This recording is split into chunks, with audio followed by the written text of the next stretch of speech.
पशुपालकों के जीवन स्तर में सुधार लाने को लेकर आज प्रदेश के गौपालन एवं डेयरी मंत्री प्रमोद जैन भाया ने वीडियो कॉन्फ्रेंसिंग के माध्यम से प्रदेश के सभी डेयरी अध्यक्षों से वीसी के माध्यम से संवाद किया।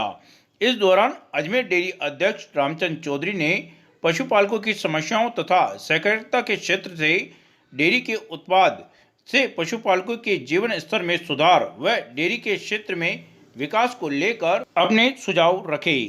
वीसी में डेयरी एवं गोपालन मंत्री प्रमोद जैन भाया, सचिव डॉक्टर आरुषि मलिक सहित अधिकारी मौजूद रहे।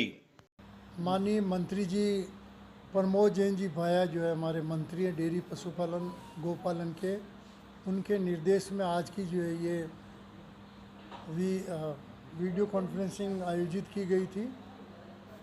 इसके अंदर माननीय मंत्री महोदय के अलावा मैडम आरुषि मलिक जी जो है गोपालन सचिव है वो मौजूद थी। आरसीडीएफ के हमारे मैनेजिंग डायरेक्टर है स्वामी जी वो भी मौजूद थे, अन्य अधिकारी थे। सबसे पहले बोलने का मौका अजमेर डेयरी का अल्फ़ाबेट के हिसाब से एक ही आया, इसलिए मुझे मौका मिला तो मैंने उनसे अनुरोध किया कि सर्वप्रथम माननीय मुख्यमंत्री जी का मैंने आभार व्यक्त किया कि उन्होंने समय पर चुनाव कराए। मुख्यमंत्री प्रजातांत्रिक मूल्यों में आस्था रखते हैं तो उन्होंने समय पर चुनाव कराए। कोरोना के कारण कुछ जिला संघों के चुनाव शेष रह गए, वो भी जल्दी हो जाएंगे। इसके अतिरिक्त कमिटमेंट भी है सीएम साहब का। बिरला ऑडिटोरियम में पूरे स्टेट के कोऑपरेटिव कॉन्फ्रेंस में उन्होंने वादा किया कि बीजेपी के राज में शासन में जो जो कोऑपरेटिव एक्ट में तोड़ मरोड़ की गई, नियमों में परिवर्तन अप्रजातांत्रिक किए गए, उन सब को जो है विड्रॉ किए जाए। तो मैंने कहा कि उसी भावना मुख्यमंत्री जी का कमिटमेंट है उसको पूरा करें। बीजेपी के शासन में बहुत नियमों में अमूलचूल परिवर्तन करके कोऑपरेटिव एक्ट की भावना को काफ़ी तोड़ मरोड़ के पेश किया। उसके बाद में मैंने उनसे कहा हमें खुशी है कि भारत वो दुनिया में नंबर 1 है प्रोडक्शन में, दूध के में। यूपी नंबर 1 है भारत में और राजस्थान दूसरे नंबर में। राजस्थान की ये स्थिति फर्स्ट नंबर में आया, इसके लिए आरसीडीएफ के माध्यम से, गोपालन मंत्रालय के माध्यम से और मंत्री जी आपके माध्यम से सीएम साहब का इस ओर ध्यान आकर्षित करो कि Rajasthan live stock development board बना हुआ है और उस बोर्ड के राजस्थान पशुधन विकास बोर्ड, उसको भारत सरकार ने साल 2 साल में लगातार ग्रांट दिए खूब, और उनको 3 पॉइंट प्रोग्राम दिए शुरू में। पहला ये कहा कि एफएमडी मुक्त भारत होना चाहिए, पशुओं में एफएमडी बीमारी नहीं रहे। जैसे इंसान में चेचक का इरिडिकेशन किया, वैसे पशुओं में भी पशुधन एफएमडी जो आउट होनी चाहिए। टीकाकरण 100% एनिमल को देश में करना है। दूसरा उन्होंने टारगेट इनको दिया है कि आप जो है टैगिंग, हर एक जानवर के कान में टैगिंग होनी चाहिए। तीसरा सेग्रीगेटेड सीमन के लिए कहा कि सेग्रीगेटेड सीमन हर एक पशुपालक जो चाहता है उसको उपलब्ध करा जाए, और सेग्रीगेटेड सीमन आने से बछड़ियाँ ही पैदा होगी। और हमारी जो गिर नस्ल की गाय ब्राज़ील गई हुई है काफ़ी वर्षों पहले, उसका दूध 45 लीटर पर डे होता है। वो सीमन की मांग की हमने की है, हिंदुस्तान के लोग भी मांग कर रहे हैं, तो वो सेग्रीगेटेड सीमन दिलाया जाए। तो पशुधन बोर्ड जो है, मैंने कहा ये कछुआ चाल चल रहा है, रेंग रहा है, चल ही नहीं रहा, रेंग के चल रहा है, और पैसे इनके पास आए हुए हैं, तो उनका सदुपयोग करें। और ये पशुधन जो राजस्थान में है, इसके लिए 3 पॉइंट प्रोग्राम को युद्ध स्तर पर किया जाए। इसके अतिरिक्त मैंने राज्य सरकार से मांग की पशु बीमा की प्रीमियम जो है बढ़ाई जाए और इसे भी युद्ध स्तर पर किया जाए। तीसरा मैंने मांग की कि बैंकों से जो लोन मिले किसानों को, जैसे किसान क्रेडिट कार्ड का मिल रहा है, वैसे पशुधन क्रेडिट कार्ड का लोन 4% पे प्रारंभ कराए, उससे पशु ज़्यादा से ज़्यादा। इसके अलावा मैंने मांग की कि पशु मेले वापस, जो हज़ारों साल से हिंदुस्तान की धरती पे एक परंपरा रही कि पशु मेले आयोजित हो रहे हैं, अभी बंद है, तो पशु मेला शुरू करने से किसान के पशुओं की बिक्री से उनको रेवेन्यू मिलेगी और अच्छे नस्ल के जानवर जो है खरीद के हिंदुस्तान के अलग कोने कोने में जाएगा। तो राजस्थान में तो बढ़ेगा ही, हिंदुस्तान में भी उसकी जो है ब्रीड बढ़ेगी। चौथा, इसके अतिरिक्त मैंने मांग की मंदिरों को खोला जाए। मंदिर जितने बंद पड़े हैं, नाथद्वारा, सांवरिया सेठ, पुष्कर, दरगाह, ऐसे बंद पड़ा है। अकेले सांवरिया सेठ में साल भर में 1000 मेट्रिक टन घी खरीदते हैं वो। सांवरिया सेठ में 600 मेट्रिक टन घी बिकता है। जब ये मंदिर बंद है तो हमारे प्रोडक्ट कहाँ जाएंगे? और दर्शन करने वालों को भी दिक्कत है। हमारे सबसे बड़ा तो दर्शन हमारे फोड़े पड़ रहे हैं कि हमारा प्रोडक्ट भी बिके। तो इनकी भी हमने मांग की है। इसके अलावा हमने शादियों का भी बात उठाई कि शादियों में भी सीमा बढ़ाओ। शादियों में नहीं बढ़ाओ। 1 लाख शादियाँ हो रही राजस्थान में, और आप जो है 20 आदमी अलाउ करें तो 20 लाख आदमी हुए। और यदि 200 आदमी करोगे तो 2 करोड़ आदमी शादियों में आएंगे जाएंगे। तो मिल्क और मिल्क के प्रोडक्ट की बिक्री भी ज़्यादा होगी। इसके अलावा मैंने उनसे मांग की है, इसमें लिखे हुए सर, मोलासिस, गन्ने का जो है पिरई होती तो मोलासिस बनता है, वो मोलासिस पे राज्य सरकार के कुछ टैक्स है। हमने कहा इसको माफ़ करो, इस टैक्स को आप माफ़ करेंगे तो उससे क्या होगा, पशु आहार की दर कम होगी। एक हमने मांग रखी जो काफ़ी दिन से सीएम साहब, ये लेटर आपको भी दिया, बीच में इन्होंने 3 रुपये प्रति किलो पशु आहार की दर बढ़ा दी थी आरसीडीएफ की केटल फीड फैक्ट्रियों ने। तो हमने कहा ये 3 रुपये बहुत ज़्यादा है, इसको विड्रॉ किया जाए। तो उन्होंने आरसीडीएफ वालों ने, क्योंकि आज वीसीआर होनी थी इसलिए कल 1 रुपया रेट कम कर दी। तो हमने कहा ये तो आज वीसीआर हो रही, वीसी हो रही है, इसलिए मंत्री महोदय आपका धन्यवाद, आपसे डर के मारे 1 रुपया कम किया है।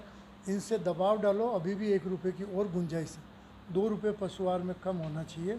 तो ये उन्होंने, इसके अलावा जो हमने उनको कहा शुद्ध के लिए युद्ध चलाया जाए। आज मैंने स्पष्ट कहा कि आज जितना घी बाज़ारों में बिक रहा है उसमें 30% मिलावटी घी है। दूध जितना बाज़ार में बिक रहा है राजस्थान में 30% मिलावटी जो है दूध है उसके अंदर। तो उसको रोकने के लिए बाबूलाल जी नागर साहब के टाइम में एक बार जो ये चला था बहुत ज़बरदस्त अभियान, उसको जो है तेज़ी से किया जाए। मैंने ये भी मांग की कि मुख्यमंत्री जी पशुओं के लिए और पशुधन के लिए प्रेमी है, संवेदनशील है। उन्होंने हर पंचायत पे जो है पशुधन चिकित्सालय की घोषणा कर रखी।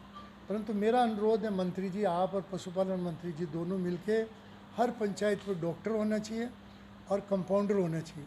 कभी 900 डॉक्टरों की भर्ती 2 साल से अटक रही है पशुपालन वाले, तो उस भर्ती को 4500 पशुधन सहायक एलएसएस की है वो भी अटकी हुई, उसको भी तेज़ी से लागू की जाए जिससे कि ज़्यादा से ज़्यादा लोगों को उसका बेनिफिट मिल सके। इसके अलावा जो मैंने उनके सामने जो बात रखी थी मिड डे मील की, मिड डे मील बीच में बीजेपी के शासन में चालू हुआ था और अभी बंद हो गया, 2.5 साल से मिड डे मील बंद है। मिड डे मील में दूध देना ज़रूरी है, मिड डे मील में मिल्क हो। बहुत से गरीब परिवारों के बच्चे, हकीकत है आप गांव में जाके सर्वे कर लीजिए, वो पैदा होते हैं माँ का दूध ही पीते हैं, बाद में वो दूध देखते ही नहीं ज़िंदगी में। तो ये मिड डे मील का दूध जाने लगा जब प्राइमरी में, एलकेजी में, नर्सरी में बच्चा है, आंगनबाड़ी में, तब उन्होंने दूध देखा। तो ये दूध वाली जो है योजना आप चालू करो। इसी प्रकार माननीय मुख्यमंत्री जी का हमने शुरू में आभार किया, मैं कहना बचाना, 2 रुपये प्रति लीटर मुख्यमंत्री संबल योजना में पशुपालकों को दे रहे हैं, वो इस कोरोना काल में भी जारी है। और मेरे ख्याल कल मार्च तक का पेमेंट आ जाएगा, मार्च का बाकी जनवरी फरवरी तक का आ गया पेमेंट। तो 2 रुपये मिलने से जो है पशुपालकों को बहुत बड़ी राहत मिलती है इस कोरोना पीरियड में। एक मैंने अनुरोध किया कि जैसे प्रोसेसिंग प्लांट, राजस्थान नंबर 2 तो है दूध पैदा करने में, पर प्रोसेसिंग प्लांट डेयरियाँ के हमारे जैसी डेयरियाँ राजस्थान में नहीं है। यदि वो होती तो दूसरे नंबर का दूध उत्पादन, सारा दूध राजस्थान की फैक्ट्री में प्रोसेस होता, प्रोडक्ट बनते हैं, तो पूरे हिंदुस्तान में अमूल से भी आगे निकल सकते हैं अपन। तो इसको करने के लिए प्रोसेसिंग प्लांट जो डल रहे हैं उनका मूलधन तो मिल्क यूनियन चुकाएगी, ब्याज वो देवे राजस्थान सरकार। बिहार में 17 मिल्क यूनियन में प्लांट बन रहे हैं अपने जैसे, और उनका सारे का ब्याज वो जो है बिहार सरकार फ्री में दे रही है। इस प्रकार जो है ये काफ़ी चीज़ें मैंने आपको रखा है। पशु बीमा वाली बात मैंने आपसे बताई दी थी, ये सारी बातें हमने आज रखी मंत्री महोदय के सामने। मंत्री महोदय ने आश्वासन दिया है कि आपके मार्केटिंग के लिए 2 महीने के अंदर 5000 डेयरी बूथ लगेंगे राजस्थान में बिक्री के लिए अलग अलग शहरों में, और मुख्यमंत्री जी ने संबंधित डीए, आपका स्वायत्त शासन मंत्रालय है, आपका ये मेडिकल एंड हेल्थ का है, ट्रैफिक वाला है, इनकी मीटिंग का भी आदेश दिया। मीटिंग उनकी हुई है, 2 महीने में मीटिंग होने वाली। तो अभी 28 तारीख को मीटिंग होगी। इस संबंध की 28 तारीख को मीटिंग अजमेर ज़िले की होगी और बूथ आवंटन की अजमेर ज़िले में जो अर्जियां आज तक आई वो कल 24 तारीख को जिला प्रशासन ले रहे हैं मीटिंग। हम हमारा पूरा प्रयास कर रहे हैं कि किसी की भी अर्जी एप्लीकेशन आई वंचित नहीं रहे। साथियों, अजमेर डेयरी का जो नया प्लांट आप सभी लोगों ने देखा है, ये जो प्लांट है हमारे चेयरमैन साहब की एक महत्वाकांक्षी योजना है और मुझे यह बताते हुए अत्यंत हर्ष है कि जिस उद्देश्य के साथ चेयरमैन साहब ने ये प्लांट स्थापित किया था, एनसीडीसी से लोन लेकर के और एनडीटीबी के माध्यम से इस प्लांट का निर्माण किया था, उसकी जो कल्पना है वो साकार हो गई। मुझे ये बताते हुए अत्यंत हर्ष है कि इस नए प्लांट से हमने ऐसे ऐसे प्रोडक्ट का उत्पादन शुरू कर दिया है जो राजस्थान में और कहीं नहीं हो रहे। मैं आपको बता दूं कि आइसक्रीम जो हमने स्टार्ट करी है, अभी जयपुर डेयरी में भी आइसक्रीम का प्लांट स्टार्ट नहीं हुआ।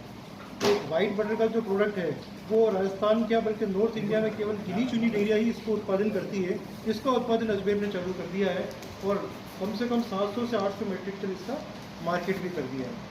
इसके अलावा फ्लेवर मिल्क अभी आप देखिए तो आपके सामने उपलब्ध है। 6 फ्लेवर में केवल अजमेर डेयरी ऐसी है जो 6 फ्लेवर में इस फ्लेवर मिल्क को उपभोक्ताओं को उपलब्ध करवा रही है। इसके साथ ही साथ डेयरी वाइटनर का आज हमने ट्रायल ले लिया है। डेयरी वाइटनर भी राजस्थान में कोई भी डेयरी नहीं बनाती है। डेयरी वाइटनर मेनली जो है ऐसे भूभागों में जहाँ दूध इजीली उपलब्ध नहीं होता है वहाँ के लोगों को दूध को उपलब्ध करवाया जाता है। डेयरी वाइटनर के अंदर फैट तो होता ही है, वो मिल्क पाउडर है, इसमें फैट तो होता ही है, इसके साथ शुगर की भी मात्रा होती है। यानी जो दूध है, जो पाउडर है, उसको अगर अपन घोल लिया जाए तो इसके साथ अपन चाय भी बना सकते हैं, कॉफ़ी बना सकते हैं और ये सच भी अपन इसको काम में ले सकते हैं। इस सारे उत्पादों का कम से कम अजमेर डेयरी से सदी का उत्पादन शुरू हो गया है। लास्ट में हमने वाइट डेयरी का जो ट्रायल था वो भी आज कर लिया हमने। बहुत शीघ्र ही इसको कंज्यूमर बैंक में आप सभी को उपलब्ध करवाएंगे। आप सभी लोगों से अपेक्षा है कि अजमेर डेयरी के जो उत्पाद हैं वो ज़्यादा से ज़्यादा उपभोक्ताओं में इनकी प्रचार आपके माध्यम से हो जाए तो एक किसानों का भला भी उसके साथ होगा। आइसक्रीम के अंदर हमने अभी दूसरा फ्लेवर लॉन्च कर दिया है, बटर स्कॉच, जो भी आप टेस्ट करेंगे। शीघ्र ही आने वाले टाइम में कॉर्न कैंडी इसका भी उत्पादन जल्द स्टार्ट करेंगे। अब हमारा उद्देश्य ये है कि जो जो प्रोडक्ट हमने शुरू कर दिए हैं उनको स्ट्रेंथन किया जाए, उनके पैक साइज में वेरिएशन लाया जाए ताकि कोई भी ग्राहक का ऐसा सेगमेंट नहीं रहे जो अजमेर डेयरी का उत्पाद नहीं ले पाए। कम से कम प्राइस में ज़्यादा से ज़्यादा पैक में, चाहे पैक साइज हो चाहे प्राइस की साइज हो, नए नए प्रोडक्ट हम जनता को उपलब्ध करें। पैकिंग का जो पनीर है वो हमने रिलॉन्च किया है।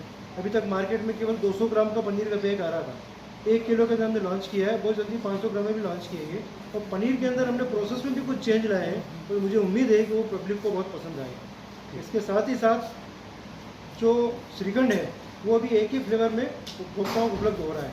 इसमें भी हम वेराइटी लाएंगे। अभी 100 ग्राम में पनीर श्रीखंड उपलब्ध हो रहा है, शीघ्र हम 500 ग्राम में 1 किलो पैकिंग में उपलब्ध कराएंगे।